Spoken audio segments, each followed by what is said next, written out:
Добар ден и добре дојдовте во уште една нова Телма амбуланта. Оние што ги сакаат адреналинот и брзината во движењето, уживаат во зимските спортови и она што го нуди скијањето. Но многумина од оние кои што наоѓаат предизвик во скијањето не се осмелуваат да застанат на скии од страв поради евентуални повреди. Повредите се дел од зимските спортови, од снежните спортови, но не треба да се живее во страв од нив. За најчестите повреди при скијањето денеска зборуваме со гостите кои што се со мене во студиото на Телма, а тоа е доктор Дејан Трпевски, доктор на медицина и ски доктор во ресорт Маврово, и Илија Жежов, дипломиран физиотерапевт во физиотерапевт здравје во Гостивар. Добар ден и добре ни дојдовте во Телма амбуланта. Добар ден до вас и добар ден до гледачите на телевизија Телма. Со скијањето се ризикуваат повреди. Некои статистики покажуваат дека жените се поподложни на повреди во споредба со мажите. Па како најчесто тие се случуваат? Мора ли да паднеме за да се повредиме? Значи, повредите, кои најпрво би сакал да објаснам, представуваат оштетување на организмот, односно кога на врз организмот делува некоја надворешна сила, односно штетно влијание. Ние тука денес ќе се задржиме претежно на механичките повреди, каде што има делување на некоја надворешна сила. Во однос на повредите влијаат премногу фактори, посебно кога станува збор за скијањето. Така што нема тука дали повеќе се повредени жените во однос на мажите, така што повредите ги зафаќаат сите старосни групи и без разлика на полот. Така, при скијањето се случува посебен напор на колената и поради тоа тие често страдат. Што најчесто се повредува на таков начин? Па, бидејќи скијањето представува спорт каде што главно се вклучени долните екстремитети, така што би треба повредите најчесто се поголем дел од повредите се на долните екстремитети. Односно околу 30 до 40% представува повреди на коленото, така што тоа е специфично бидејќи зборуваме за една состојба, односно динамичен валгус, каде што при тоа вртење при скијањето целата тежина може да се префрли на едната нога, така што имаме свиткување и ориентирање на коленото кон внатре, и тука се случуваат тие повреди, се од полесни повреди како истегнување на лигаментите, се до потешките повреди, односно кинење на самите лигаменти на коленото. Значи, тие повреди се случуваат при движење, само при скијање или пак и при некаков пат? Најчесто тие повреди се случуваат исто кај почетниците при така нареченото скијање со плуг, односно тоа представува скијање каде што двете скии се вкрстени, се со цел да има поспоро скијање. И при такви падови скиите може се уште да се движат и скијачот сака да стане при тие ситуации и тогаш доста често се случуваат тие повреди. Исто така тука фактори играат самиот квалитет на стазите, односно дали се заледени стазите, нивото на тежина на стазите. Сето тоа придонесува на самата повреда, односно на повредите на колениот зглоб. А што е со кондицијата? Дали понекогаш уморот може да предизвика ваков проблем со колената? Секако, како што кажа, тука се вклучени повеќе фактори, односно меѓу кои самиот умор на терените, бидејќи самото скијање представува захтевен спорт каде што треба да имаме одредена физичка кондиција која се одржува во текот на целата година. Така што тука доколку немаме одредена физичка кондиција, заморот е доста почести и може да се случат овие повреди без разлика дали станува збор за долните или горните екстремити, односно за целиот организам во целина. Така, како може да се спречат овие проблеми со колената? Може ли да со зајакнување на задната мускулатура на нозете можеби да се подобри? Апсолутно, значи кога ќе проба нели да биде физички, треба да биде секој физички активен, нели за да пристапи кон некоја спортска активност. Претходно нели да биде физички подготвен за да може да ја спроведе таа физичка активност. Ние физиотерапевтите сме тука секогаш нели да дадеме еден добар совет, една консултација како тие нели да се подготват се со цел нели да пристапат кон терените. А доколку некој има ваков проблем со коленото, истегнати лигаменти или пак извртано колено кон внатре, што се презема? И колку долго може овој проблем да перзистира, да трае? Секако, значи ние физиотерапевтите сме секогаш тука за соработка, секако околу настане некој таков проблем, први во чекор се нели докторите кои што настапуваат тука, околу некоја посериозна повреда е во однос на колениот зглоб, тоа оди нели хирушки. Оперативно, потоа следи нели постоперативната рехабилитација која што се спроведува или доколку не е нели тоа за хирушка интервенција, може да биде индицирана, односно препорачана физикална терапија во време траење од 10 до 12 дена, каде што со помош нели на методите од физиотерапијата, електротерапијата, масажата, значи вежбите може да се врати во пробитна состојба. Се случуваат често вакви повреди? Еве какво е вашето искуство? Па доста често се случуваат повредите на коленото, така што и тие бараат еден долг период на рехабилитација во однос на самата повреда. Што чувствуваат во тој момент скијачите? Значи во тој момент најчесто скијачите чувствуваат интензивна болка, покрај тоа тие секако не може да се исправат и да стапнат на повредената нога. Покрај тоа исто така тука се доста често се се сретнува и самиот оток околу колениот зглоб, намалена подвижност кој сето тоа му онемоżможува на самиот скијач да стане и да се продолжи со своите активности, така што во тој случај се повикува самата медицинска екипа и ски патрула на самите терени, каде што помага во самата ситуација. Така, претпоставам некаква мобилизација во тој момент се прави на коленото? Да, секако, значи тоа без имобилизација не може да се продолжи тука во самата ситуација, така што најпрво на терените се даваме како прва помош со имобилизација и потоа се продолжува во однос дали пациентот, односно повредениот, би можел да издржи таа болка. Исто така тука се ординира и сама аналгезија на терен или потоа во амбулантата. Ќе ги поканиме гледачите да се вклучат во денешната емисија со нивни прашања на телефонскиот број 3076 677. Зборуваме за најчестите повреди при скијање, но секако ќе ги опфатиме сите оние повреди кои што се случуваат на заледен терен, на снег и слично. Се уште се ниски температурите и во градовите, има заледени површини, така што се случува луѓе да паднат и на улица, да се повредат, па ќе ги опфатиме и тие повреди во текот на емисијата. А сега да се задржиме уште малку на скијањето.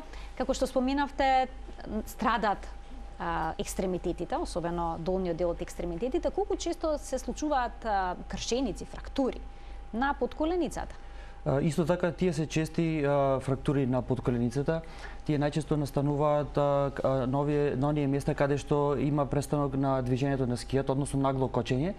И според самата конструкција, односно на скиите кои се поврзани со скијачките кондури и везовите, целиот тој притисок, целата таа сила се префрла на подколеницата, каде што доаѓа до фрактура, односно нарушување на интегритетот на самата коска. Фрактурите на подколеницата знаат доста да бидат сериозни, така што може да настанат и мултисегментални фрактури на подколеницата, дали станува збор за отворен или од затворен тип. Така што тука доста често се има скршеници на двете коски, односно и на тибијата и на фибулата, кои најчесто потреба да се иследат, односно да се хируршки да се интервенира во таа ситуација. А страда ли скочниот зглоб? Исто така, пред тоа сакал да напоменам за подколеница, доста е значено при такви повреди да не се вади самата скијачка кондура, доколку се најдат повредените во таква ситуација, бидејќи самата скијачка кондура и низината цврстина која ја дава на подколеницата е доста значајна за да како еден вид на имобилизатор од самата кондура. Така, за што е со скочниот зглоб? Како може да настрада всушност скочен зглоб ако носиме скијачка кондура? Па претежно Чизмав, претежно скочниот зглоб не е толку честа повреда при скијачите.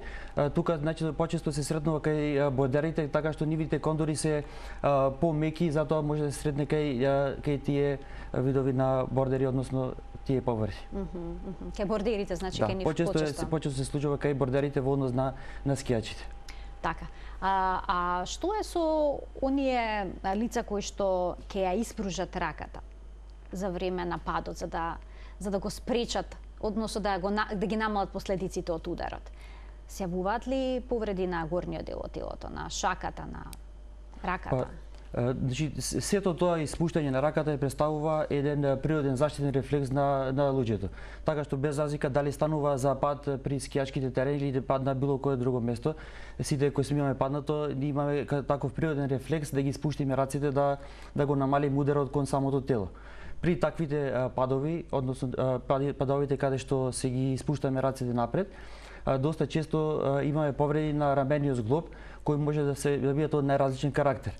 Исто така тука се самите дислокации. Што може да се случи со рамениот зглоб, да се исчаши, да се искрши? Па тоа е така се говори помеѓу луѓето исчашување, но тоа представува дислокации или луксации на рамениот зглоб, од кои исто јас лично во слична ситуација со дислокација на рамениот зглоб, кој помина доста добро. Покрај дислокациите на рамениот зглоб кои знаат да бидат многу болни, додека не се врати самата рака во првобитната состојба. Исто така тука може да се најдат да биде придружена таа дислокација со фрактура на клучната коска, односно на клавикулата, кои представуваат сериозна повреда, кој потоа треба да се следува на клиниките за ортопедија или травматологија. Пред да ги вклучиме гледачите, би сакала да поразговарам за дислокациите на рамото. Некои одат кај луѓе кои што местат рамо. Тоа е огромна грешка. Зошто? Една од причините при гостувањето на сите телевизиски емисии говорам дека луѓето повеќе ќе отидат кај такви местачи, би ги спомнал нели надри лекари, отколку да отидат кај некој образован физиотерапевт или доктор да побараат нели соодветна медицинска помош. За голема среќа во многу брзо време ќе ставиме крај на таквите местачи и масери кои што не се медицински подковани за да ги извршуваат таквите рехабилитации, бидејќи таквите лица им ја одземаат работата на оние лица кои што се нели медицински соодветно образовани во медицината да ја вршат таквата работа.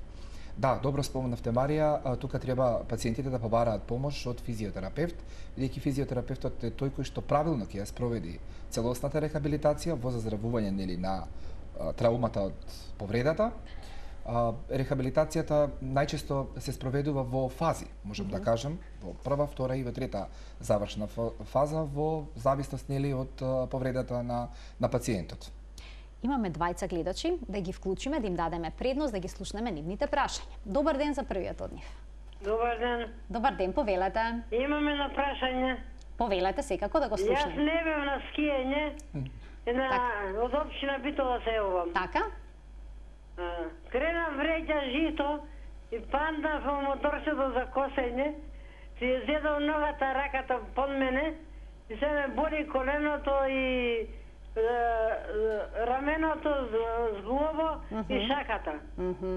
Значи лошо сте паднале? Нешто реумама, пробав и ампули и апој.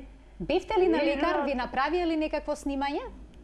Ми направија одваено снимање со 300 закажување чекам. Така, но немате фрактура, немате кршеници, така?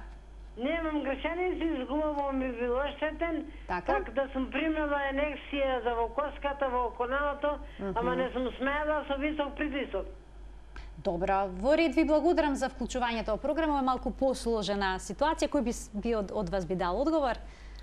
Еве доктор Дејан, нека. При самиот пат знае, како што кажа, повредени се повеќе делови на телото, така што доколку се направени самите исследувања, односно рентген снимки, нема фрактури. Периодот кај повозрастните лица знае периодот за рехабилитација знае да биде малку и подолг, така што треба се следат тука советите на самите лекари кои ги дале и треба се малку време да помина таа состојба. Илија, би смело ли да се прави физикална терапија додека е присутна болка? Во акутна состојба, кај некои пациенти се прави физикална терапија, кај некои пациенти и не. Во зависност од тоа докторот што ќе препорача, нели? Меѓутоа 80 до 90% да, индицирана е физикална терапија со поблаги покрети на мануелна масажа, со попасивни поблаги вежби од типот на кинезитерапија или некои видови на методи од електротерапијата кои што ќе ублажат болката, нели? И ќе го вратат зглобот или повредата што и да е во нормална состојба. Ајде да го слушнеме и следниот гледач. Добар ден за него. Добар ден. Еве уште една можа за гледачот да се вклучи. Добар ден. Не. Во ред, нека се јави подоцна и ќе го вклучиме во програма секако со негово прашање. Доколку некој има ваква повреда како што пред малку зборувавме, повреда на рамо, рака или пак на подколеница, советувате ли да се носат ортози?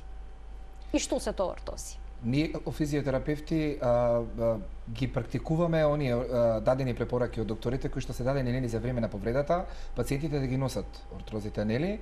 Меѓутоа, кога ќе дојдат кај нас нели на физикална терапија, во првиот чекор што гледаме ние е да ги извадат пациентите, нели, бидејќи се започнува со физикална терапија и физикална терапија е таа која што нели треба уште во првите чекори од првите 3 до 4 третмани да пациентот почувствува нели ослободување на болката, подобра флексибилност нели во движењето нели од самите аплицирани методи од физиотерапевтот. Во текот на рехабилитацијата, кога ќе започне нели на почетокот рехабилитацијата, ние ги вадиме пациентите и даваме нели работна терапија дома да работат со одредени вежби, терапијата која што се спроведува во нашиот центар исто така да течи се со цел нели затоа е тука физикалната да помогне да да го врати пациентот во пробитна состојба. Од што зависи каква форма на физикална терапија ќе му препорачате на пациентот? Тоа е индивидуална работа во зависност од повредата, нели? Зависи каква е повреда, дали е таа травматска, дали хируршки, нели е започната, сето тоа индивидуално е до пациентот.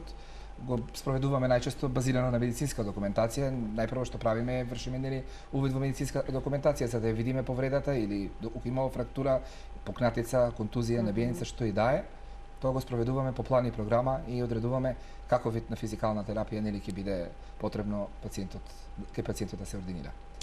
Кај скијачите многу често страда палецот. Обично кога ќе скијат и паднат, поради тоа што во раката го држат стапот. Како се манифестира оваа повреда? Како изгледа? Сериозна ли е? Па доста често се случува и повреди на шаката, односно на палецот. Тоа најчесто се случува при, како што напоменавте, при пат, каде што стапот, односно стапчето за скијање се уште се држи во самата шака. Исто така на самото стапче скијачите знаат дека има одреден ремен кој се става околу самиот зглоб и помага при да не се изгуби стапчето при скијање пред тие вртења. Но исто доста често при самите падови стапчето не може да го се пушти од раката и заедно се задржува, така што целиот тој удар, односно целата таа надворешна сила која доаѓа при самиот пад се префрла на коренот на палецот, така што има доаѓа до изместување и нарушување на самиот интегритет на коренот на палецот, односно зглобот. Така што тука може да се сретнеме од истегнување на лигаментите на кои и тетивите, па се до нивно кидење кои што претставуваат сериозна повреда и штета на самиот скијач, односно спортист. За да се избегнат овој тип на повреди, што советувате? Треба ли да се учат техники на паѓање, да се пушти стапчето? Па сите што имаат скијано знаат со инструктор, односно со повозрастните кои не имаат учено. Уште на самиот почеток не имаат учено дека си има и секој пат си има своја наука, односно своја елеганција на пат. Така што најчесто се советуваат сите почетници, сите без разлика на нивото на искуство на скијачи, при самиот пат да пробаат подсвесно или доколку може да се спремат за тој пат, да биде на страна. Така што при самото паѓање, при самиот пад на страна, телото да биде стегнато и при падот да се направи што помала штета на организмот. Тука би требало, како што напоменав, падот да биде на страна и да се избегнуваат тие падови кон напред и кон назад, така што бидејќи самата поврзаност на скијачот со скиите и преку скијачките чизми, доколку има пад кон напред или кон назад, може да доведе до посериозни повреди, односно фрактури на долните екстремитети. Доколку се повреди шаката, дланката, со физикална терапија, што може да се постигне? Со физикална терапија при таква повреда може да се постигне голем успех. Најчесто пациентот кога ќе појави таква повреда, нели, даваме инструкции да се направат нели рентген снимка и преку таа рентген снимка всушност ние доаѓаме нели до увидот на проблемот. Тука ако правиме план и програма, повторно ќе кажам, нели, што ја спроведуваме физикална терапија во зависност од тоа колку има потреба, 5, 10, 15 дена, нели, бидејќи од една сеанса или 2 или 3 не може да се санира нели повредата, пак тоа е индивидуално. Физикална терапија има голем сегмент и голем придонес во таквата повреда, бидејќи нели со физикална терапија се враќа првобитна состојба. Така, функционалноста се враќа во првобитната состојба. Имаме гледач на линија, да го вклучиме во програма. Овој пат се надевам успешно. Добар ден за него. Добар ден. Ајде уште една можност за гледачот. Добар ден. Денеска имаме некаков проблем. Се надевам дека следно кога ќе се јави успешно ќе се вклучи во програма. Што се случува со оној дел од телото кој што бил долго време имобилизиран? Дали физикалната терапија се применува веднаш по отстранувањето, да речеме, на гипсот или пак што и да било ставено на раката за да се врати мускулатурата, функцијата на екстремитетот во првобитната состојба? Најчесто при самата повреда, нели, тука мускулатурата е тврда, кај одредени делови знае и да фиброзира.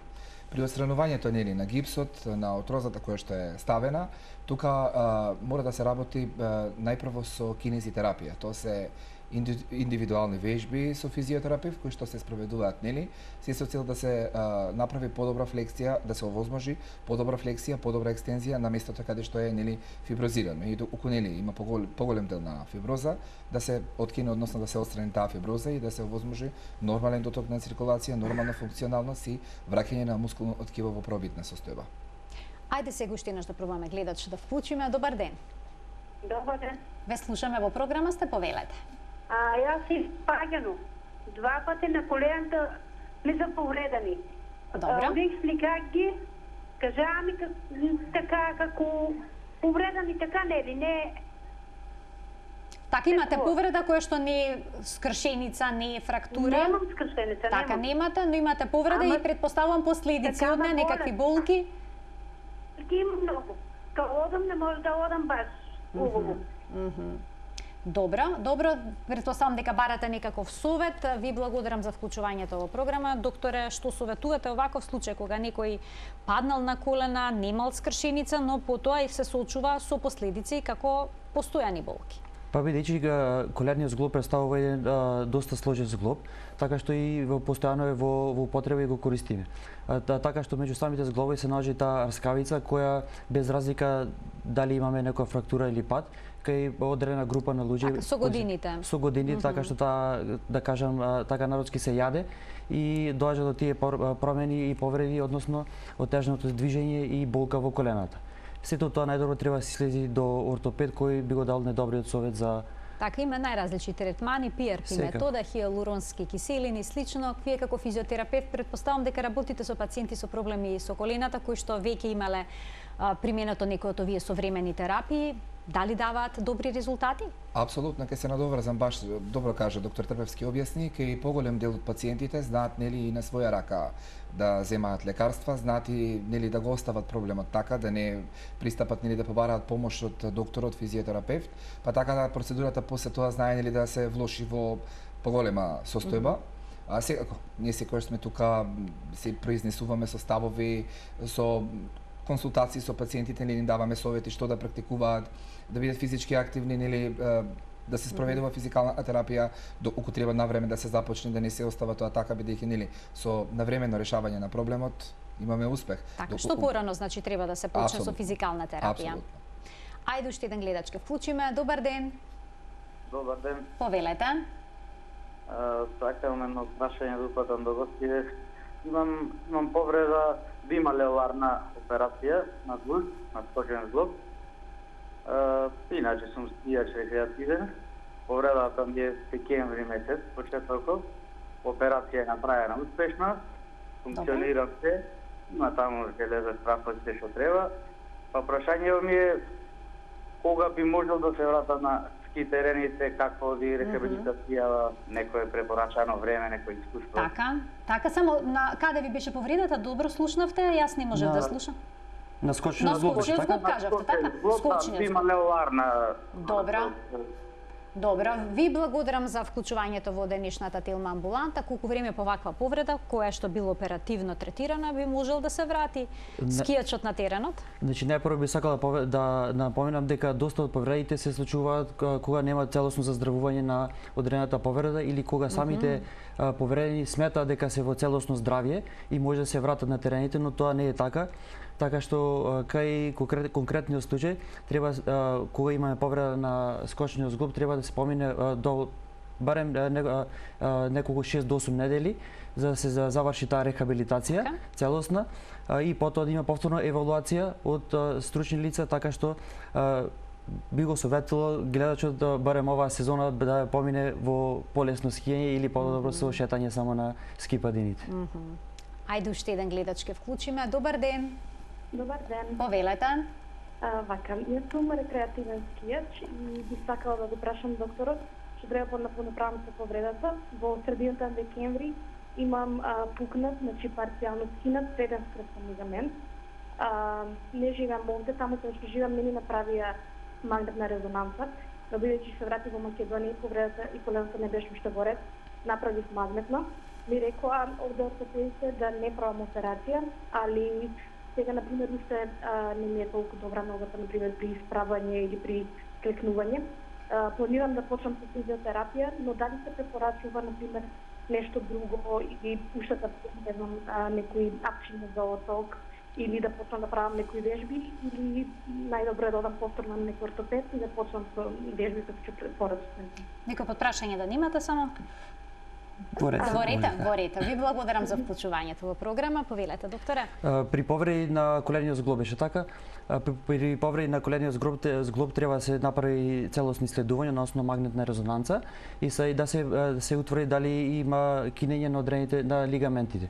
Така што при истегнување и кинење на лигаменти има да следува одреден период на долготрајна рехабилитација, така што тука би советувал да се направи повторно уште некоја контрола при контрола на самиот колен зглоб и потоа исто така се вклучи период на рехабилитација со физиотерапевт.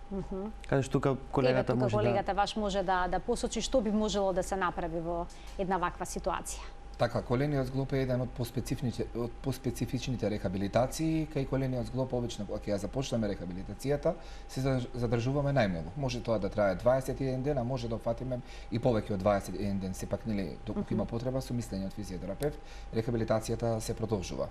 Најчесто користени техники во рехабилитацијата е електротерапијата, како што кажав, кинезитерапијата, тоа се индивидуалните вежби кои што со помош нели на физиотерапевтот се прават манипулативни одредени движења на коленото и ако со самата масажа нели се ослободува колениот зглоб од болката, нели се ослободува мускулното ткиво да може подобро нели да функционира. Рехабилитацијата, како што кажав, може да трае и во подолг временски период, во зависност од повреда, доколку нели е скинат лигаментот, доколку има поголема повреда, тоа оди малку подолго. Така. Или доколку има нели хируршка интервенција, самата хируршка интервенција си бара и подолго третирање. И тоа пациентите мора да бидат трпеливи, нели тоа не е бала ситна повреда, сепак колениот зглоб е еден од поголемите зглобови во човековото тело и бара подолга рехабилитација. А не сакаат повеќето да ја пропуштат сезоната на скијање, дали може да носат некакви специјални стегачи по тоа за да не се повтори повредата? Стегачите најчесто ги препорачуваме да ги носат, да, меѓутоа тие се како фиксатори во моментот кога нели ќе треба да извршат некоја физичка активност, а како трајно решение нели во целосната рехабилитација е од главен сегмент физикална терапија. Тука ќе пуштиме еден блок реклами, а веднаш потоа ќе продолжиме со денешниот разговор, ќе разрешиме уште неколку дилеми поврзани со темата на која што говориме. Останете на Телма.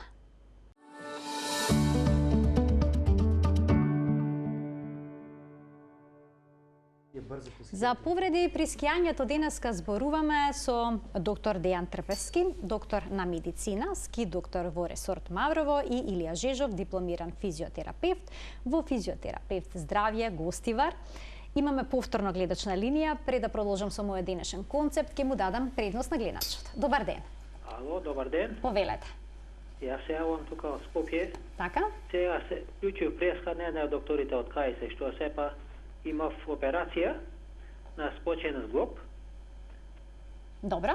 Нали ме слушате? Да, слушаме, значи сте имали операција на скочен зглоб. Да, на скочен зглоб е операцијата помина 2 и нешто месеци, сега почнав да газам со чизмата статична, како ги викат, не знам како ги викат тие. И со штаки помалку да одам, а немам уште, докторот не ми препорачал за терапија, мислам за овие како за физикална терапија? Да. Така, па сега ви интересира кога би можеле да ја започнете, предпоставувам? Кога може да започнеме, зашто таа ми беше здрава нога, од оптеретување бев инвалид, поише на нејзе сум газел. Така. И има многу, мислам докторот ми ја направил сега, ама кога ќе каже, рече полека треба рече поише време сега. И кога може да дојдам. Така, да започнете со физикална терапија, за да си ја вратите и кондицијата и мускулатурата во првобитната состојба. Ви благодарам за вклучувањето во денешната емисија.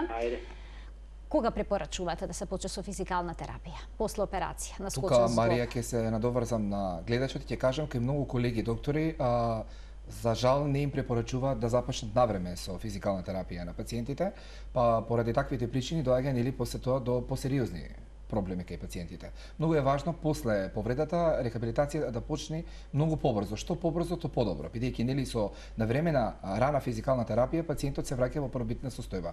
Се што е малку поуспорено, тоа се продолжува нели процесот на физикална терапија. Кај ваквата повреда е господинот може веднаш да започне физикална терапија и уште во првата фаза на физикална терапија ќе почувствува подобрување и ќе почне нели нормално полека да се враќа ситуацијата во нормала. Она што е важно, пациентот пред се мора да избере нели добар физиотерапевт кој што ќе ја спроведе таа рехабилитација и тоа да не биде нели од оние кратки физикални терапии кои што се случуваат низ нашите медицински центри во нашата држава, бидејќи многу добро знаеме дека нашите колеги и тоа не може да го постигнат, нели бидејќи премногу е оптеретен здравствениот систем со повреди, премногу е со пациенти исто така оптеретен и за жал колегите не можат да се фокусираат да направат односно да спроведат рехабилитација која што би траела 40 минути или 50 минути, па за жал таквата рехабилитација тече многу кратко и пациентите немаат нели голем бенефит од целосната рехабилитација и се приморани нели да одат приватно на физикална терапија за да нели спроведат успешна физиотерапија. Еве еден совет до гледачот на времено да ја започне физикална терапија, се со цел нели брзо да си го реши проблемот и да си се врати во нормала. Ајде уште еден гледач ке вклучиме. Добар ден. Добар ден. Добар ден. Сега ве слушаме во програма сте. Може да го слушнеме и вашето прашање. Ало, видите, јас не сум се ни скијал, не можам да се скијам. Негде сум околу 81 година точно, ама ногата од колкот до коленото ме боле има едно 3 недели и мачкам ја, инекции 4 прима и не мине. Што може да биде тоа? Може да ми кажат докторите. Ајде, ви благодарам за вклучувањето. Малку надвор од денешната тема. Докторе, имате ли идеја од што може да се јави една ваква болка? Па, ова болка како што беше од колкот до коленото, тоа најчесто представува карактеристично подрече за ишалгиот нерв, односно тоа представува може да биде една класична ишалгија, која што знае да биде доста болна и при ваков случај исто доста е значајна физикалната терапија за овој третман на ова болка. Колку време обично трае физикална терапија за ишиалгична болка? Исто така, ишиалгичната болка е една поспецифична невралгија која што може да трае, за жал Марија, и до 6 месеци. Во зависност од тоа колку е приклештен нервот и колку време му треба на физиотерапевтот за да го врати во правобитна состојба. Сега во моментов доста пациенти во нашиот центар имаме кои што имаат посериозни проблеми со ишијасот и рехабилитирањето го работиме постепено, нели се со цел да го вратиме нервот во правобитност и да го решиме тој проблем, да можат нели пациентите да ги извршуваат нормалните функционалности во текот на животот, во текот на денот. Доколку е мал опфаток на нервот, тоа може да трае и до 10 третмани. Доколку е поголем опфаток на нервот, тоа може да трае и до 2 месеци, а за жал и до 6 месеци. Така. Ајде да проговориме повторно за повредите при скијање. Се случуваат ли некогаш посериозни повреди? Некој да ја повреди главата или пак хрбетниот столб? Секако се случуваат разни повреди, веќе станува збор за средина каде што има доста и брзо скијање, така што тие повреди при главата, односно и при хрбетниот мозок, често настануваат при тие побрзи и поагресивни возење на ски терените. Но од друга страна не мора да значи дека доколку брзо и агресивно возите дека не може некој друг неодговорен учесник во самите ски терени да ви го да направи попречи патот. Да ви го попречи патот, да ви го пресече и да направи судар со вас. Кои се најчистите повреди при судар? Со друг скијач или пак некогаш со некое тврдо тело, може би со камен, нели? Со многу работи може скијачот на теренот да се судри. Па најчесто представува судир со друг учесник на самите ски терени. Исто така може да се случи судар со одредената опрема, односно со поставеност на самиот ски терен, односно со жичарниците или со ски лифтите, но претежно тука во ресор Мавро тие се целосно заштитени со заштитни душици кои го ублажуваат тој удар доколку дојде до таква повреда.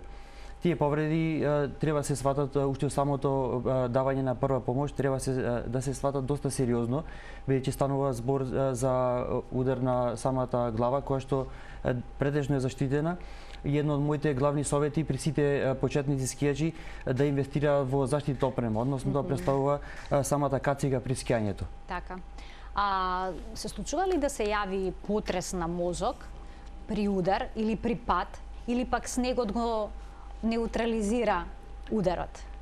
Како што напоменав, тука најголема заштитна улога игра самата кацига која ја носи скијачот или бордерот.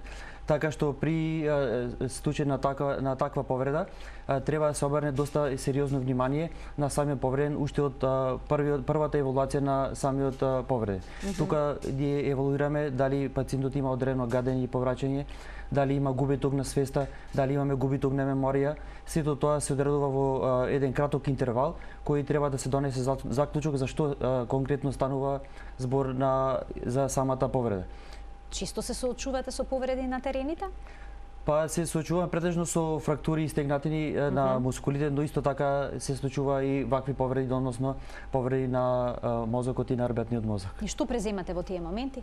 Значи во тие моменти, како што го напоменав, доста е битно да давањето на прва помош. Цела екипа доаѓате на терен? Самата организација докторот прегледува како изгледа? Самата организација не е едноставен процес. Најчесто повредениот го преува одредени учесници на терените или исто така во самите скечки центри се наоѓаат и ски патроли кои постојано патролираат на самите терени и тие по радиоврска се јавуваат до медицинскиот тим кој се упатува на самото место на повредениот.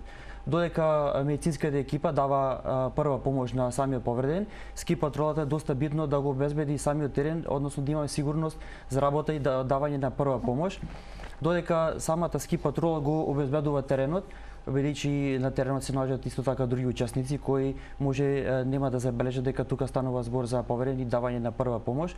Тука на сцена доаѓа самата ски патрола, го обезбедува теренот и доколку самата ски патрола нема услови со нивниот така наречен аки чамец да даде соодветната помош, односно транспорт на повредениот, тука ти истовремено контактираат со останатите служби на центарот, каде што се вклучуваат и другите вработени, дали станува збор со АТВ, дали станува збор со моторна санка или со ратрак, така што повредениот да се пружи најбрзата и најоптималната помош на повредение на самиот ски терен. Значи на секој ниво има одлична организација за да се даде адекватна прва помош при повреда од скијање. Да, тука исто би сакал да ги поздравам сите колеги, односно ски патрола, медицинскиот тим и сите останати екипи кои без разлика на временските услови од минусни температури, магла, ветровито време, секогаш се тука на терен и пожртвувано даваат и одредена и сигурност на самите скијачи кои се наоѓаат во терените и самиот ресорт. Поздрав и до нас за нивниот професионален ангажман. Ајде да слушнеме уште еден гледач. Добар ден. Ало, добар ден. Ве слушаме во програма, сте повелете. Да, чагуваме од Битола. Така? Јас сум лечен во неврохирургија Скопје, Битола, физикална Битола, травматологија 4 пати. Имам диагноза во врато и половината. Диагноза е гонтросис, генилакчин, полиотроsis ревматика, дегенератор вертебралис лумбалис, cervicalis и дегенератор дископатидис лумбалис cervicalis. Физикална лежев и скиптерија одбетниот столб, што е тоа лондроза, скиптерик, типоза. Така, имате повеќе диагнози, предпоставувам дека имате болки, сигурна сум дека се соочувате со проблеми и барате совет некаков во однос на вашата состојба. Така? Да. Така, добро, ви благодарам за вклучувањето во денешната емисија. Повелете. Навистина повеќе диагнози беа прочитани. Бидејќи пациентката наброја повеќе диагнози, да, телефонски ова не е едноставно да се коментира. Апсолутно, сето ова нели со соодветната медицинска документација која што се наведени диагнозите ќе се обрати до физиотерапевт. Физиотерапевтот преку посебен протокол и програм ќе направи нели програма со што би ја започнал целосната рехабилитација и тоа не е едноставна работа, тоа би течело нели во еден подолг временски период, бидејќи диагноза која што е влезена во подолг временски период не се решава многу кратко, тоа оди во подолги стази, така да доколку можеме да им помогнеме на госпоѓата, сето тоа нели може да се обрати до физиотерапевт. Кај некои пациенти можеме да помогнеме, Марија, кај некои пациенти не можеме да помогнеме, бидејќи нели и некогаш не е и до нас, ниту до докторите, ниту до физиотерапевтите. Самата диагноза си налага нели посериозен проблем. Некогаш можеме да ги облажиме болките, некогаш можеме нели да ги решиме, а некогаш можеме нели и да се вложиме 100% во проблемот да не направиме успех, бидејќи нели самото искривување на арбетниот столб, самите нели дегенеративни промени и самите проблеми си го прават своето. Сложена една ситуација.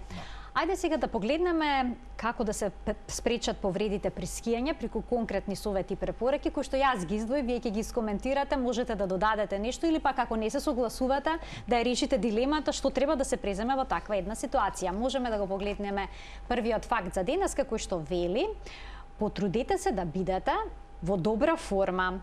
И сега првите денови на снег може да бидат тешки за телото, па како да се одржува кондицијата, односно како да бидеме во добра форма веднаш што падне првиот снег и се појавиме на терените. Еве веќе не е прв снег, но како и да е, може сепак да не сме во добра кондиција кога ќе застанеме на ски. Добрата форма не може да ја стекнеме преку ноќ. Така што за скијањето кога представува сезонски спорт, ние треба да се спремаме во текот на целата година.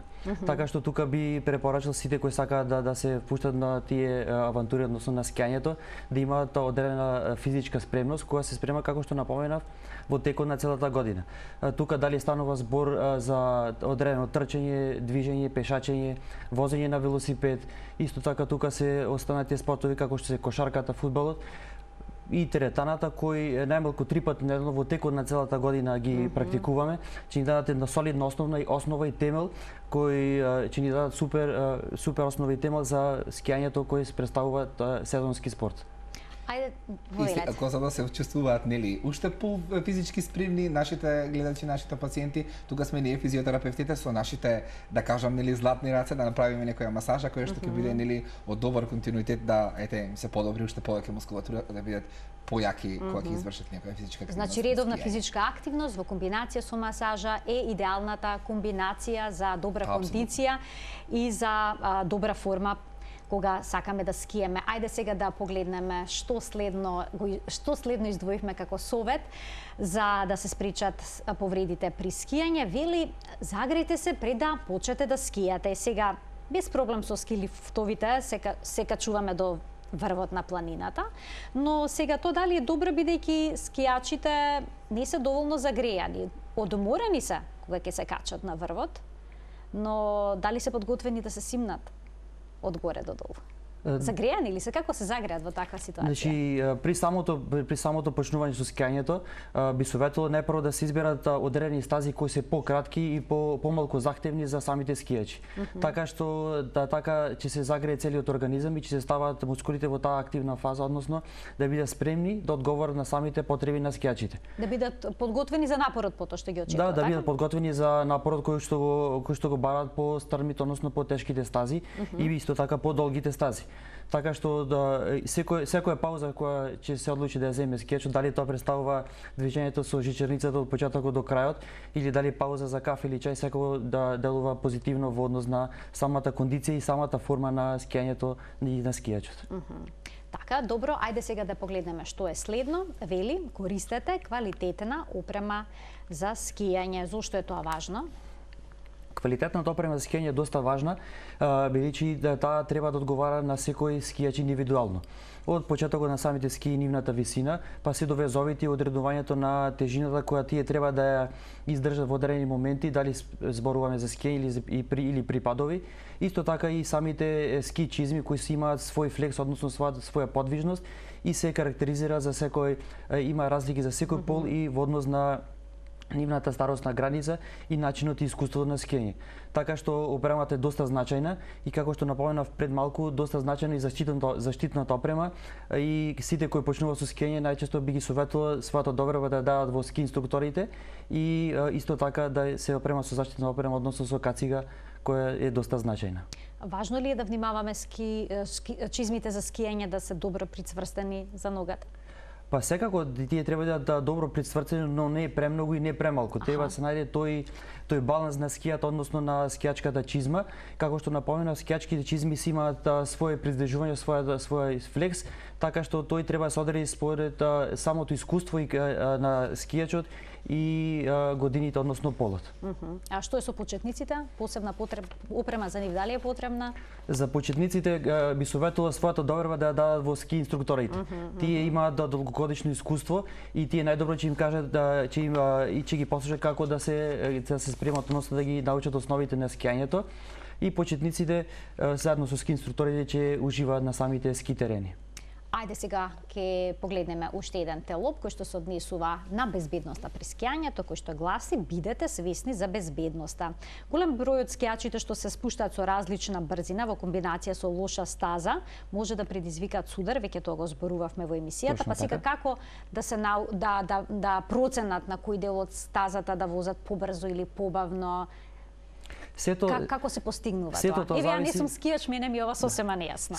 Сето тоа зависи од самите учесници во скијањето, така што сите тие треба да имат одговорни, знаат дека сите скитери не представуваат приватна собственост и не се само единствените скијачи на терените.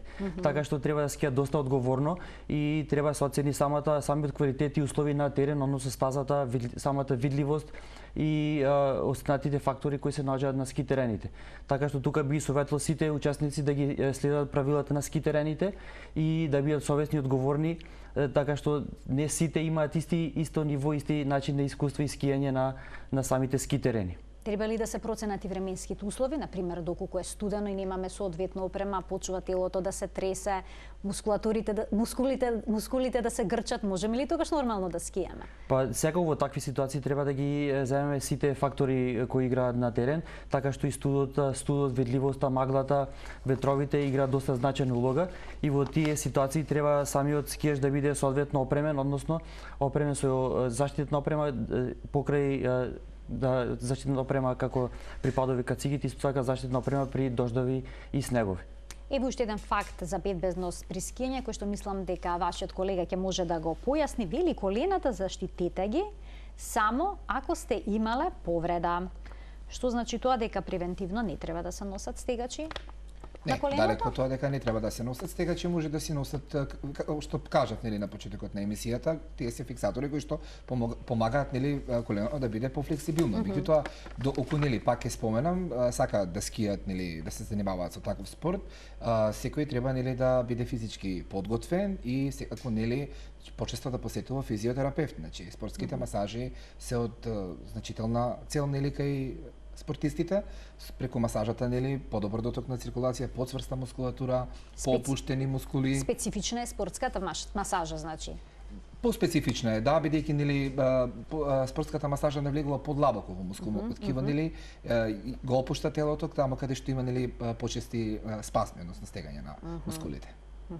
Добро, и еве сега последниот факт се однесува на она што неколку пати го повторивте во емисијата и вели секогаш носете шлем на главата, да се заштити главата од удар, бидејќи тоа е најдобрата превенција за повреди на главата при скијање. Така, тоа е една од моите први најважни совети кои ги давам на сите кои почнуваат да се занимаваат со скијањето или со било какви спортови на самите ски терени.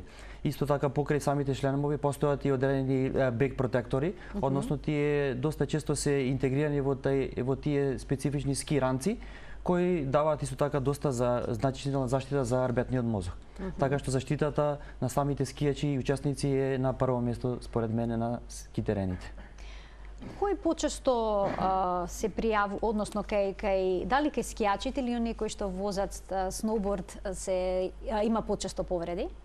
Па претежно во Република Македонија се има се скијачка нација, така што повеќе има скијачи во однос на бордери.